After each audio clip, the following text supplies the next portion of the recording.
พี่น้องครับสบายดีมื้อนี้จะก่อนจะต้มหน่อไม้เนาะต้มหน่อไม้ไว้มาแกงเมื่อแกงอยู่เฮือนปลาเล่เนาะฮักขี้แกงอยู่ใช่ซะแกงอยู่เฮือนบ่ไปแล้วมึงเอาไปกินอ่ะพ่อเอาไปกราบมาจะได้นำเพิ่นเอาโทรศัพท์มาใส่ลองเบิ่งดูเพิ่นจะพรชื่อน่าใส่โทรศัพท์ลองเบิ่งก่อนว่าสิได้บ่มาใส่เบิ่งเนาะฮะมันนุ่งเชือกหมูบ่แม่นเสื้อเจ้าสีเขียว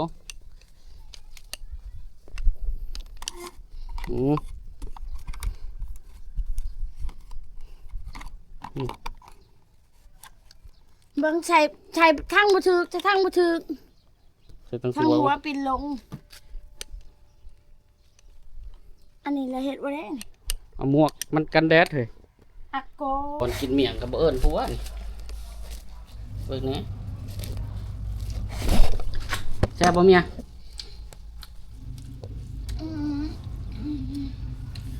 ผู้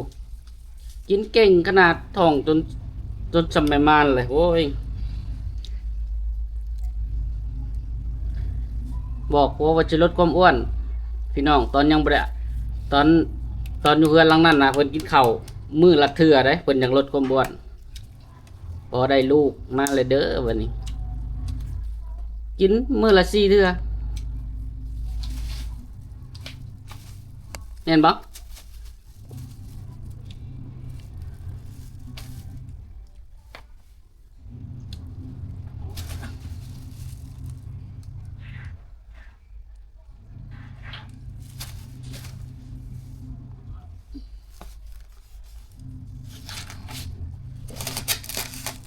พ่อแม่ก็สักเครื่องอยู่พี่น้องเครื่องแม่กับลูกนี่แกะเหรอไปแล้วนะแกงเครื่องแม่กับลูกนี่คนละ2เข่งพี่น้องเอ้ยเครื่องมันไม่เข่งเดียวสักให้เจ้าเพิ่นโอ้ยเอากินดื้อนี่กินหั่น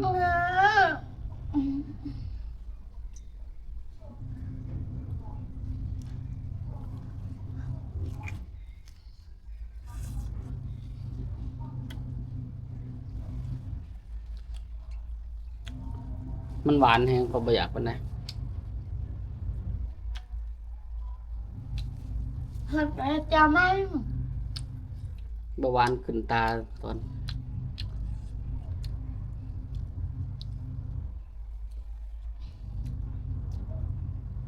ยังบ่อยากบ่ได้พี่น้องเดี๋ยวถามมึงผู้ฮู้เนาะอันบ่แม่นเจ็บดวงตาแห้งนี่เลยเจ็บหัวนี่มันเป็นน้ำเบาหวานขึ้นตาบ่พี่น้องหรือว่าเป็นน้ำหยังเนาะกินอยู่กับตดคนขี้ดื้อฮะบ่ดื้อไปเก่งกินทางบ้านเพิ่นไปตากเครื่องได้จังเนาะ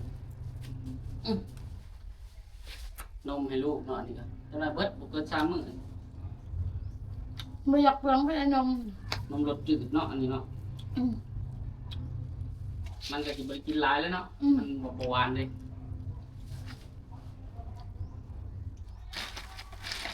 เปลี่ยนนมนั้นใส่มาไว้สื่อทางนมทางไปเพิดทางหยังอีก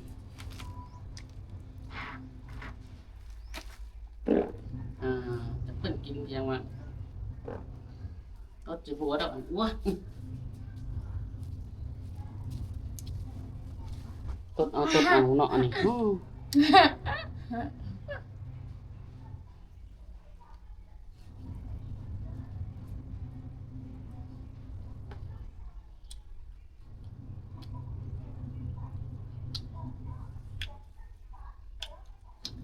ะเอาเมื่อเบิดนี่บ่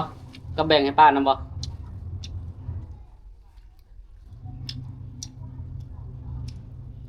เดี๋ยวเอาไว้จีให้ลูกจัก3-4หน่วยเนาะเอาปากแกะเบิ่ง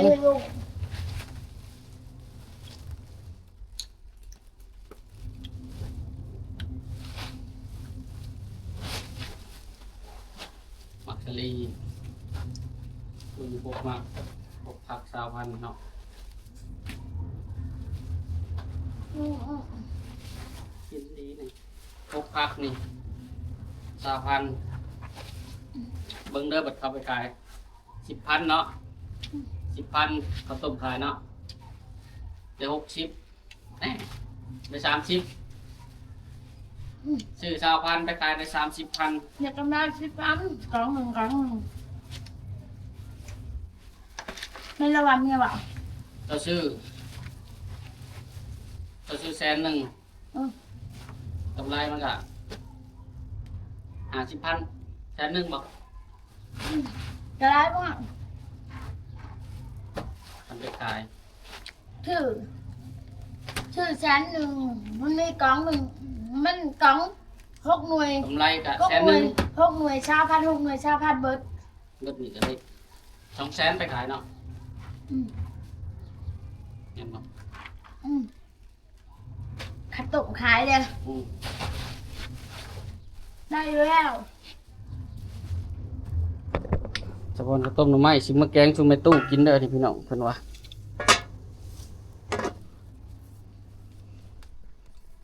นะพี่น้องหลังจากสะพอนกินเมี่ยงเมื่อกี้นี่เนาะบ่แม่ก็สิลงไปใส่กับดักเนาะเพราะว่าบ่แม่ลงไปคนลำมันเมื่อกี้นี่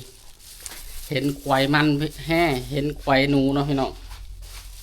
เห็นควายหนูว้าวไงหนึ่งไปขดกินมันบ่แม่ทียังบ่ได้กลนแบบประมาณ 2-3 กอนี่แหละ 2-3 ต้นบ่แม่ก็เลยสิลงไปใส่กับดักหนูเนาะปะลงไปสวนไปแหละสวนเลยเนาะจอดรถปะไว้นี่เอามาคนลำมันไว้กินเห็นควายหนูใหญ่นึงก็เลยสิลองใส่กันพี่น้องเอ้ยหาเสือกมัดกับดักหนูก็ที่จะมีดอกปะพูดแหละพี่น้องเอ้ยผู้อมตัวน่ะ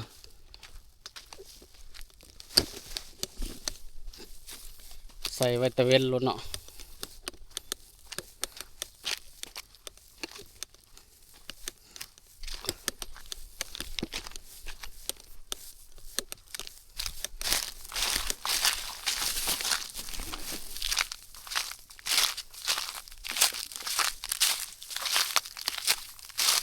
ไถก็พูดแหละพี่น้องเอ้ยประมาณ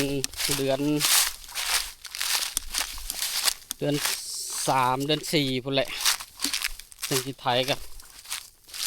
ไถไวหญ้าก็ขึ้นไวเนาะ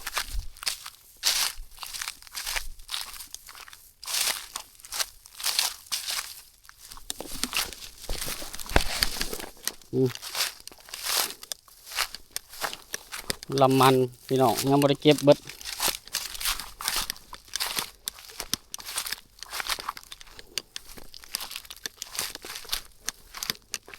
นี่แหละในอุ่มมันนี่แหละพี่น้อง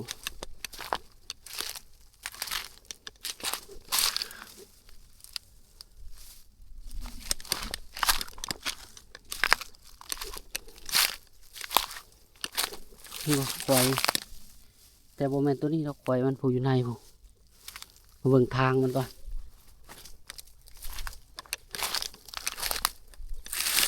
เอาละทางหนูก็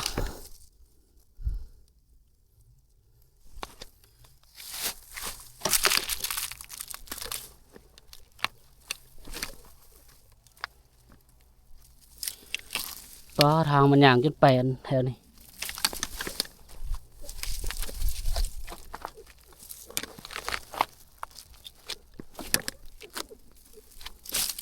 นี่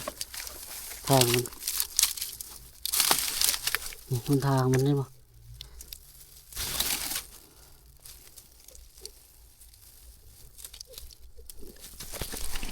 นี่ทางมัน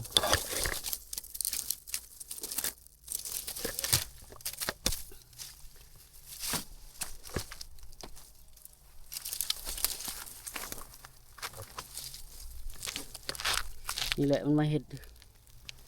ไว้ที่นี่แหละ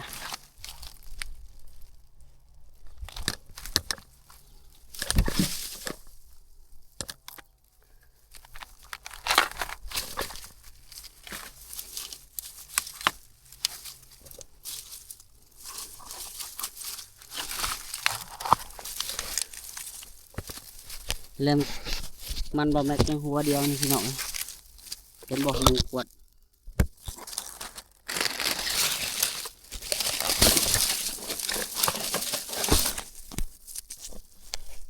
เดี๋ยวใส่ก่อนพี่น้อง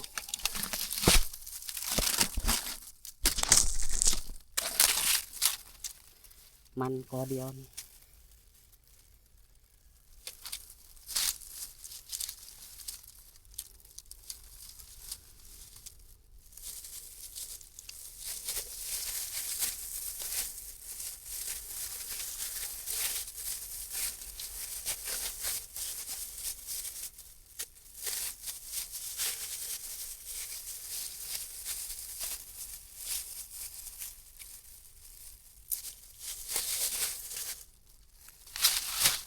จัก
เอา มาอันนี้เอาไว้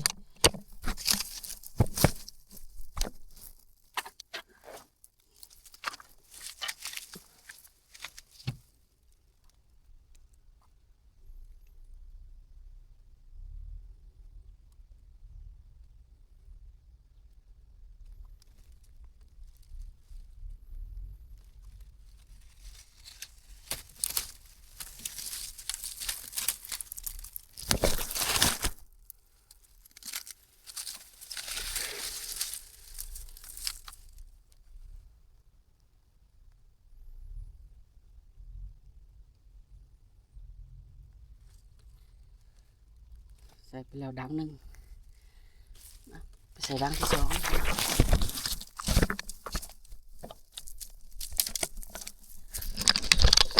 ว่ามันบละไปเนาะเขาบริผูกเสือกครับพี่น้องเอ้ย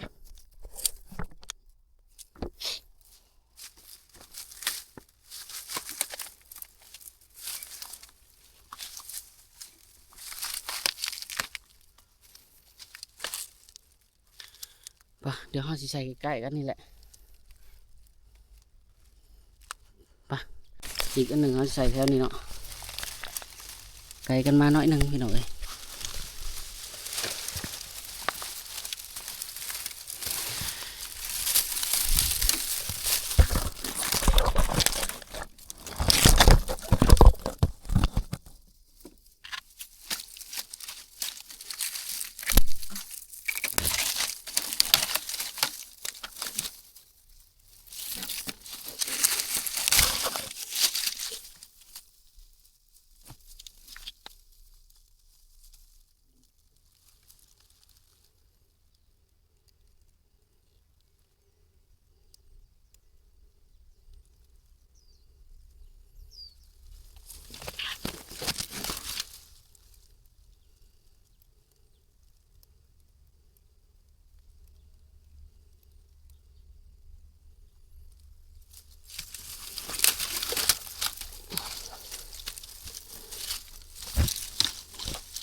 อันสุดท้ายใส่ดอกนี่เนาะ